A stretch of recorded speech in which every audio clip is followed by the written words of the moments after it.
Selamat pagi anak-anak, apa kabarnya hari ini? Nah, pada pertemuan kali ini, Ibu akan menjelaskan atau kita akan belajar bersama-sama mengenai materi alat pembayaran. Nah, materi mengenai alat pembayaran ini juga berkaitan dengan materi-materi kita sebelumnya, yaitu yang pertama itu mengenai Bank Sentral Republik Indonesia, yaitu Bank Indonesia, dan yang kedua mengenai sistem pembayaran.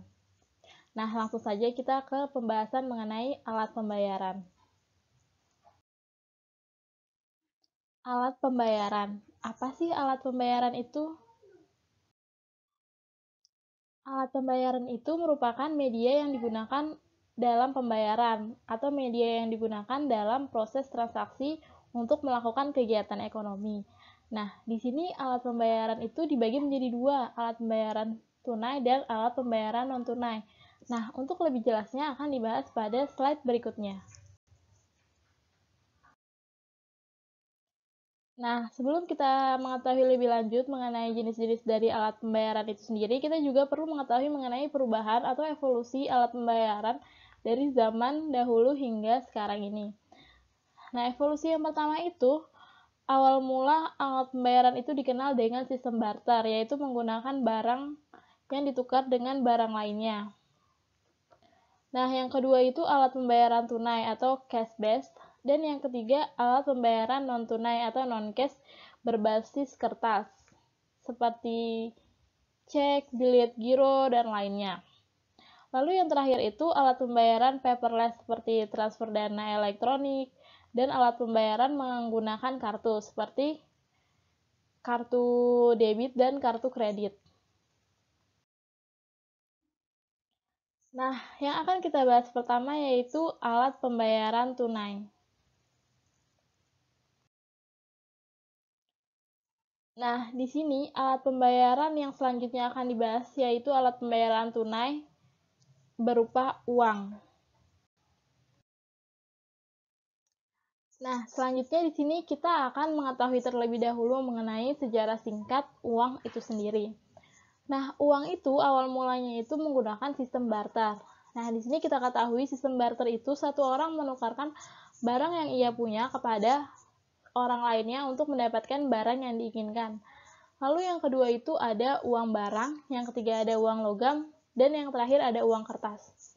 Nah, dari sistem barter menuju uang barang ini dikarenakan masyarakat pada zaman dahulu menganggap bahwa sistem barter ini sudah tidak lagi efektif dan efisien sebagai alat pertukaran, di mana terkadang masyarakat tidak bisa menemukan atau mendapatkan barang hasil pertukaran sesuai dengan barang yang diinginkan atau yang dibutuhkan, sehingga masyarakat berpikir untuk menggunakan alat tukar lainnya yaitu uang barang, di mana yang bisa dijadikan sebagai alat pertukaran yaitu hanya kulit binatang, kerang, dan benda-benda lainnya yang memiliki nilai cukup tinggi, sehingga barang-barang tersebut disebut dengan nilai uang barang. Nah, dari barter ke uang barang. Nah, yang ketiga itu ke uang logam, di mana uang barang itu dianggap tidak efektif lagi menjadi alat pertukaran dikarenakan berat ukuran dari uang barang itu sendiri yang tidak mudah dibawa kemana-mana dan mempersulit dari masyarakat itu sendiri, sehingga muncullah uang logam. Nah, uang logam ini berawal dari emas dan perak yang dibentuk dalam uang logam. Karena dianggap barang-barang seperti kerang, kulit binatang masih kurang memiliki nilai tukar yang pasti untuk memperoleh suatu barang yang diinginkan oleh masyarakat tersebut. Nah, dari uang logam, masyarakat ini berpikir bahwa seiring berjalannya waktu, emas dan perak itu ketersediaannya semakin sedikit, serta uang logam itu memiliki berat yang cukup sehingga tidak efektif dan efisien jika harus dibawa-bawa dan mempersulit orang tersebut. Maka masyarakat pada zaman dahulu itu berpikir untuk mengganti uang logam menjadi uang kertas yang mudah untuk dibawa-bawa, dan bahan dari uang kertas tersebut mudah untuk ditemukan dibandingkan dengan uang logam yang memerlukan banyak dana untuk proses pembuatan uang logam itu sendiri. sehingga dari uang logam berpindahlah menjadi uang kertas. Tetapi pada saat sekarang ini uang logam masih tetap digunakan sebagai uang atau alat pertukaran yang sah. Jadi sejarah singkat uang itu dimulai dari sistem barter, yang kedua uang barang, yang ketiga uang logam, dan yang keempat uang kertas. Nah, setelah kita mengetahui mengenai sejarah singkat dari uang itu sendiri, nah, apa sih yang dimaksud dengan uang? Nah, uang itu didefinisikan sebagai segala sesuatu dalam bentuk benda yang diterima oleh masyarakat sebagai alat pembayaran yang sah dalam melakukan tukar-menukar atau perdagangan.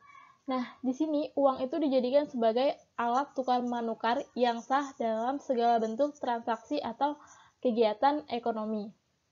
Nah, agar masyarakat itu menerima dan menyetujui penggunaan benda sebagai uang, maka benda tersebut itu harus memperoleh persyaratan-persyaratan. Nah, apa aja sih persyaratan-persyaratan benda itu agar bisa digunakan sebagai uang? Nah, persyaratan-persyaratan benda agar bisa diakui sebagai uang itu harus memenuhi dua persyaratan. Yang pertama itu ada prasyarat psikologis dan yang kedua ada prasyarat teknis. Yang pertama ada prasyarat psikologis. Nah, di dalam prasyarat psikologis ini, benda tersebut itu harus dapat memuaskan berbagai macam keinginan dari orang yang memilikinya, sehingga semua orang mau mengakui dan menerimanya. Jadi di sini, benda itu harus bisa memenuhi segala macam keinginan dari si pemilik uang tersebut agar pemilik dari benda tersebut itu setelah memiliki benda tersebut itu merasa puas karena sudah memiliki benda tersebut. Nah, yang kedua itu prasyarat teknis. Prasyarat teknis ini ada 7. Yang pertama itu benda tersebut itu harus tahan lama dan tidak mudah rusak. Yang kedua, benda tersebut itu harus mudah dibagi-bagi tanpa mengurangi dari nilai tersebut.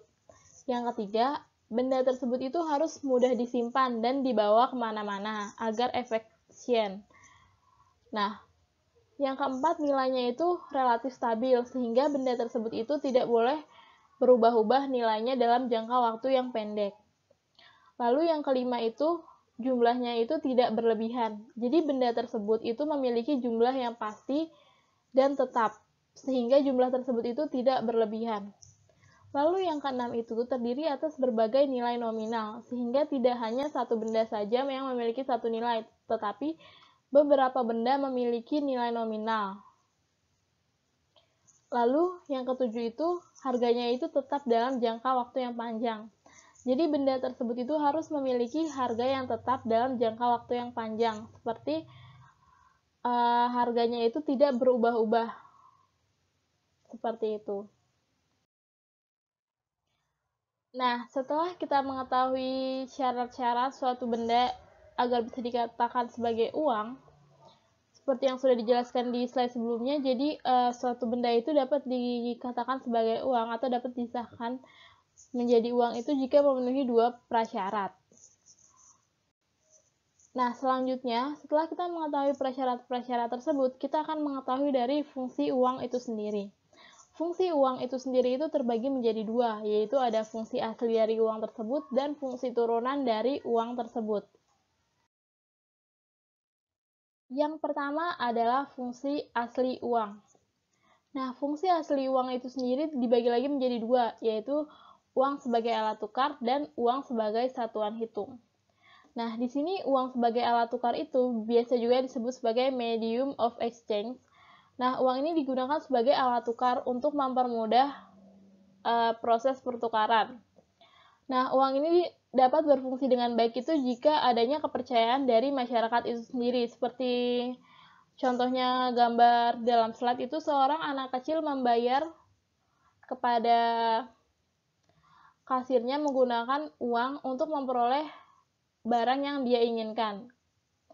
Sehingga uang itu dijadikan sebagai alat tukar. Lalu yang kedua itu uang sebagai satuan hitung.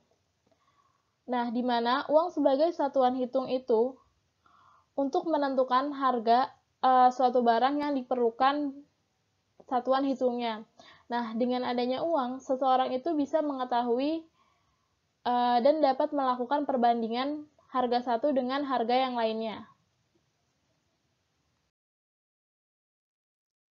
Nah, setelah kita sudah mengetahui mengenai fungsi asli dari uang, selanjutnya kita akan mengetahui mengenai fungsi turunan uang. Fungsi turunan uang itu ada 4. Yang pertama itu uang sebagai alat pembayaran yang sah.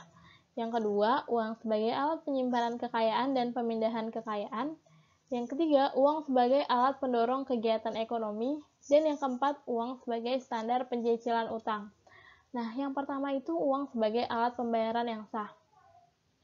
Uang kartal yang diterbitkan oleh Bank Sentral Republik Indonesia atau Bank Indonesia sudah sah dijadikan sebagai alat pembayaran dalam segala bentuk transaksi atau kegiatan ekonomi yang berlangsung di Indonesia.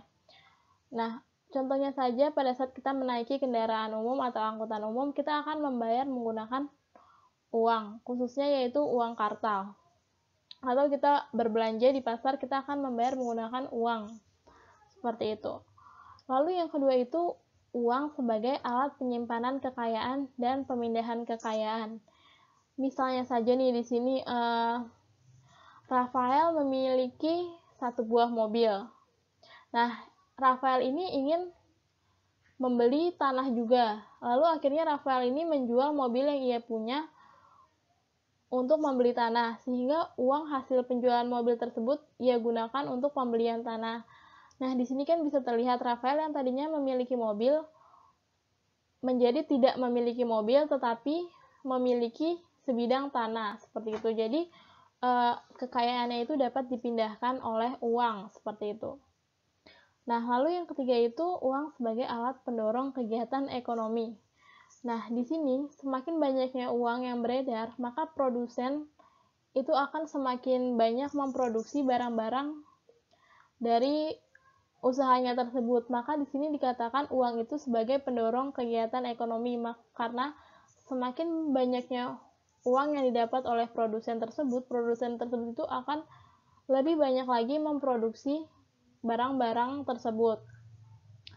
Lalu yang keempat itu uang sebagai standar pencicilan hutang. Nah, di sini uang itu juga dapat dijadikan sebagai alat pembayaran yang sah untuk melakukan pembayaran secara kredit atau pembayaran atas transaksi yang sudah berlangsung di hari-hari sebelumnya, seperti itu. Nah, sehingga dapat disimpulkan ya teman-teman, fungsi turunan uang itu ada 4. Yang pertama, alat pembayaran yang sah, alat penyimpanan kekayaan dan pemindahan kekayaan, alat pendorong kegiatan ekonomi, dan yang terakhir, uang sebagai standar pencicilan hutang. Nah, selanjutnya akan dibahas mengenai jenis-jenis uang. Jenis-jenis uang itu ada 2 ya teman-teman. Yang pertama itu ada uang kartal dan yang kedua itu ada uang giral. Kalau uang kartal ini diterbitkan langsung oleh Bank Sentral Republik Indonesia, yakni Bank Indonesia. Sedangkan uang giral diterbitkan langsung oleh bank-bank umum. Yang pertama adalah uang kartal. Uang kartal ini adalah uang yang digunakan di dalam kehidupan kita sehari-hari sebagai alat pembayaran. Nah, uang kartal itu berupa uang logam maupun uang kertas. Sedangkan uang giral adalah saldo rekening koran yang ada di bank dan sewaktu-waktu itu dapat digunakan. Nah, uang giral ini berupa cek dan bilet giro. Nah, uang giral ini juga merupakan uang yang sah, namun penggunaannya saja yang pada kalangan tertentu, tidak pada seluruh kalangan masyarakat, seperti itu. Nah, setelah kita sudah mempelajari mengenai pengertian uang, fungsi uang, jenis-jenis uang, nah kita juga harus mengetahui mengenai bagaimana sih pengelolaan uang rupiah yang dilakukan oleh Bank Indonesia sebagai Bank Sentral Republik Indonesia. Nah, pengelolaan uang rupiah oleh Bank Indonesia itu diatur berdasarkan pasal 11 Undang-Undang Nomor 7 Tahun 2011 tentang mata uang. Pengelolaan uang itu terdiri atas 6 tahapan. Yang pertama itu ada tahap perencanaan, yang kedua ada tahap percetakan, yang ketiga ada tahap pengeluaran, yang keempat ada tahap pengedaran, yang kelima ada tahap pencabutan dan penarikan, dan yang keenam ada tahap pemusnahan. Yang pertama adalah tahap perencanaan yang diatur pada pasal 4-10 dan pasal 13. Tahap perencanaan itu merupakan rangkaian kegiatan menetapkan besarnya jumlah dan pecahan berdasarkan perkiraan kebutuhan rupiah di dalam periode-periode tertentu. Nah, proses perencanaan ini juga berdasarkan dari tingkat inflasi, asumsi pertumbuhan ekonomi, penambahan uang kartal yang diedarkan, serta adanya penggantian uang yang dimusnahkan karena tidak layak edar lagi, seperti itu. Lalu, pada tahapan yang kedua yaitu tahap percetakan. Tahap percetakan ini merupakan rangkaian kegiatan mencetak uang rupiah yang dilakukan oleh Bank Indonesia berdasarkan rencana cetak pada periode tertentu. Nah, Bank Indonesia ini dalam proses percetakan bekerja sama dengan Perum Peruri, yaitu Perusahaan Umum Percetakan Uang Republik Indonesia. Perum Peruri ini merupakan satu-satunya badan usaha milik negara atau BUMN yang bergerak di dalam bidang percetakan uang rupiah. Nah, lalu tahap yang ketiga adalah pengeluaran. Pengeluaran ini merupakan rangkaian kegiatan menerbitkan uang rupiah sebagai alat pembayaran yang sah di wilayah Negara Kesatuan Republik Indonesia. Nah, di sini Bank Indonesia juga memiliki wewenang dalam mengeluarkan uang rupiah dalam bentuk emisi baru, uang rupiah dalam bentuk desain baru, dan uang rupiah khusus. Lalu, yang kelima adalah pencabutan dan penarikan yang diatur pada pasal 17. Nah, kegiatan pencabutan atau penarikan ini merupakan rangkaian kegiatan yang menetapkan uang rupiah itu sudah tidak dapat berlaku lagi sebagai alat tukar yang sah di wilayah Negara Kesatuan Republik Indonesia. Nah, pertimbangannya itu karena masa beredarnya yang sudah terlalu lama dan karena adanya kemajuan teknologi, misalnya dalam bentuk pengamanan pada uang tersebut, seperti itu. Nah, serta selain itu juga hal ini untuk mencegah atau meminimalisir terjadinya pemalsuan uang rupiah. Lalu yang keenam adalah pemusnahan yang diatur pada pasal 16. Nah, pemusnahan ini merupakan pemusnahan dari uang rupiah agar tidak dapat digunakan lagi. Nah, uang rupiah yang dimusnahkan ini adalah uang-uang rupiah yang sudah tidak layak digunakan agar tidak terjadi kecurangan pada kalangan masyarakat sehingga uang tersebut itu harus dimusnahkan oleh Bank Indonesia. Nah, jadi itu merupakan 6 tahapan dari pengelolaan uang rupiah yang dilakukan oleh Bank Indonesia. Yang pertama perencanaan, yang kedua percetakan, yang ketiga pengeluaran, yang keempat pengedaran, yang kelima pencabutan dan penarikan, dan yang keenam adalah pemusnahan. Nah, selanjutnya adalah unsur pengaman uang rupiah. Nah, unsur pengaman uang rupiah antara uang satu dengan uang lainnya itu berbeda, tergantung dengan besaran nominalnya. Jika nilai nominal uang rupiah tersebut semakin tinggi atau semakin besar, maka unsur pengaman uang rupiah tersebut juga akan semakin banyak dan semakin detail. Nah, di sini yang akan Ibu kasih contoh yaitu ada dua, yaitu uang rupiah bernilai 20.000 dan uang rupiah bernilai 10.000. Unsur pengaman uang rupiah yang pertama itu warnanya terlihat jelas. Nah, di sini bisa dilihat uang rupiah bernilai 20.000 berwarna hijau dan uang rupiah bernilai 10.000 berwarna ungu.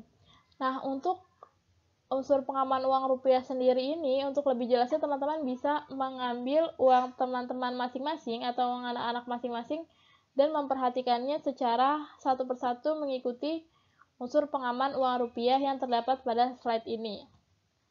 Lalu yang kedua itu ada logo Bank Indonesia atau yang disebut dengan Optically Variable Ink.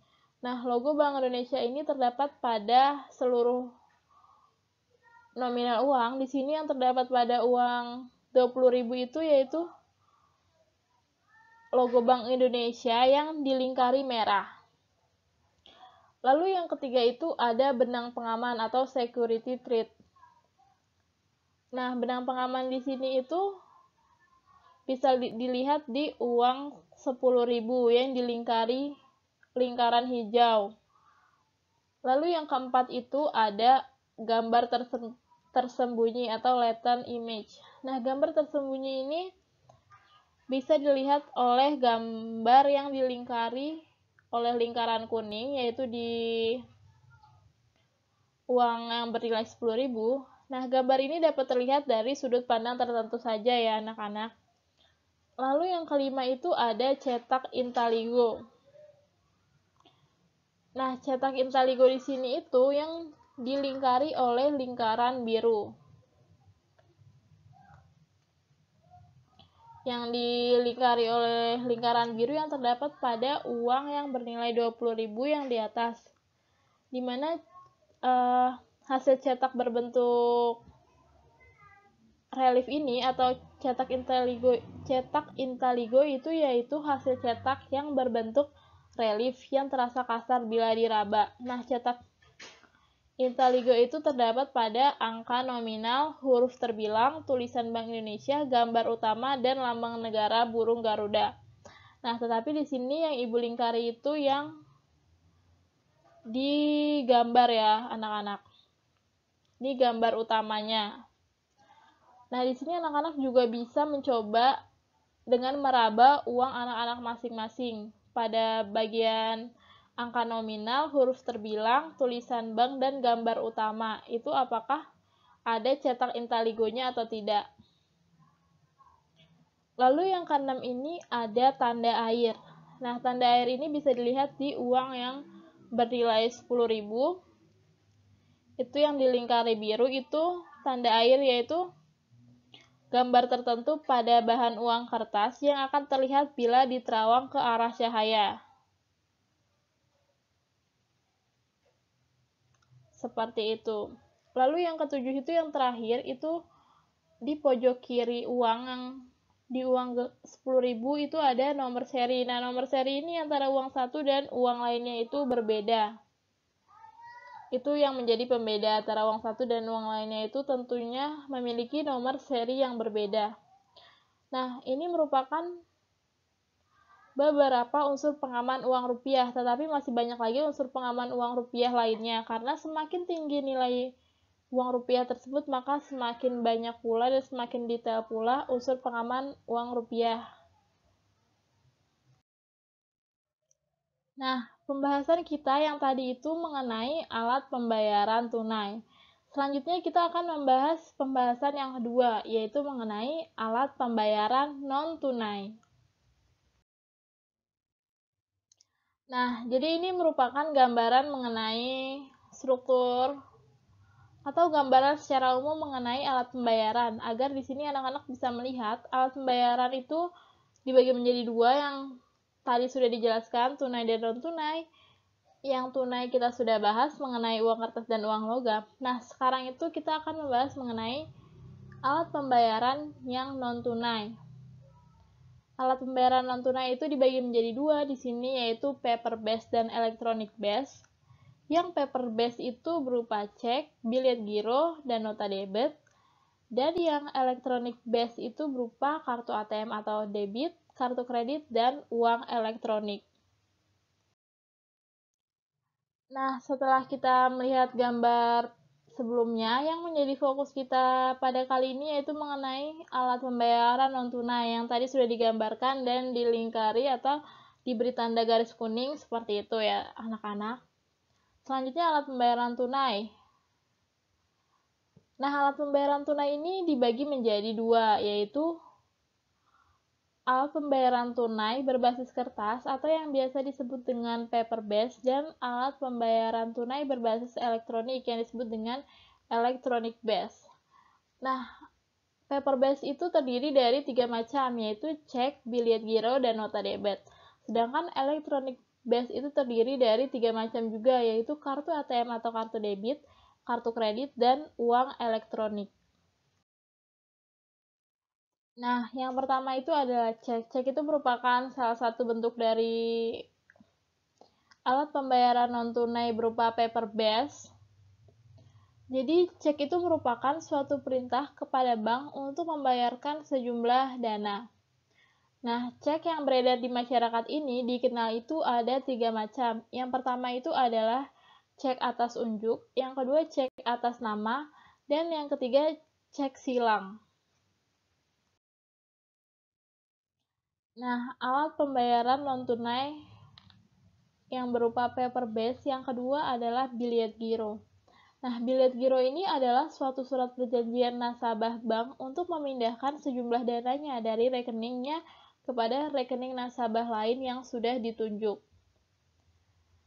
Nah, biliet giro ini tidak dapat ditukarkan dengan uang tunai di bank si penerimanya, karena biliet giro ini hanya berupa surat perintah untuk memindahkan sejumlah dana dari rekening satu ke rekening lainnya.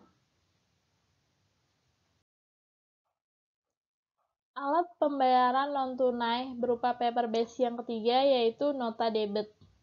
Nah, nota debit itu merupakan warkat atau surat yang digunakan untuk menagih nasabah bank lain melalui clearing.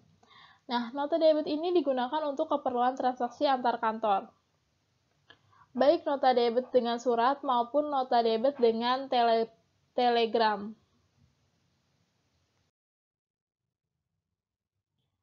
Selanjutnya adalah alat pembayaran non-tunai yang jenisnya itu electronic base.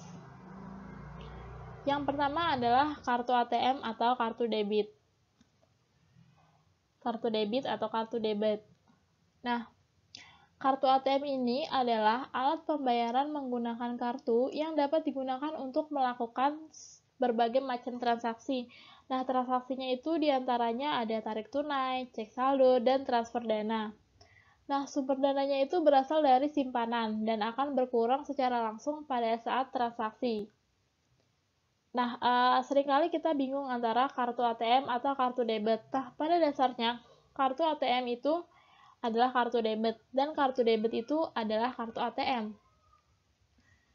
Di sini hanya beda penyebutannya saja, dan beda pada saat penggunaannya. Jika kartu debit digunakan untuk transaksi di mesin ATM, maka kartu tersebut itu dikenal sebagai kartu ATM. Namun, apabila digunakan untuk transaksi pembayaran non-tunai menggunakan mesin edisi yang biasa kita jumpai di Indomaret, supermarket, atau hypermart, dan lain sebagainya, atau tempat-tempat yang menggunakan mesin edisi untuk menggesek kartu, itu disebut dengan kartu debit. Seperti itu.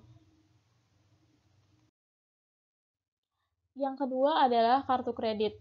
Kartu kredit itu adalah alat pembayaran secara non-tunai dengan menggunakan kartu yang diterbitkan oleh bank. Nah, kartu kredit ini dapat membantu untuk melakukan transaksi di awal yang dibayarkan oleh bank. Nah, namun pada akhirnya itu kita harus membayar nominal yang sudah ditentukan oleh pihak bank pada setiap awalnya kepada bank yang bersangkutan. Nah, yang ketiga adalah uang elektronik atau e-money. Nah, uang elektronik ini adalah alat pembayaran menggunakan kartu yang diterbitkan atas dasar nilai uang yang disetor terlebih dahulu kepada penerbit uang elektronik tersebut. Contohnya saja seperti flash BCA yang bisa kita gunakan untuk pembayaran non-tunai di berbagai tempat. Jadi flash BCA ini sistemnya itu kita top up terlebih dahulu, baru kita bisa melakukan pembayaran menggunakan flash BCA tersebut atau uang elektronik atau e-money lainnya. Baik, sekian materi pembelajaran yang dapat Ibu sampaikan. Terima kasih Ibu ucapkan untuk segala partisipasi yang telah diberikan. Semoga materi pada pembelajaran kali ini dapat bermanfaat dan dapat diterima dengan baik, dan sampai jumpa pada pembelajaran selanjutnya.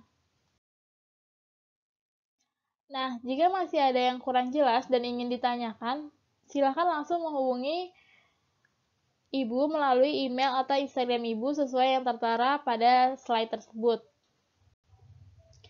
Terima kasih sekali lagi Ibu ucapkan dan sampai jumpa pada pertemuan selanjutnya.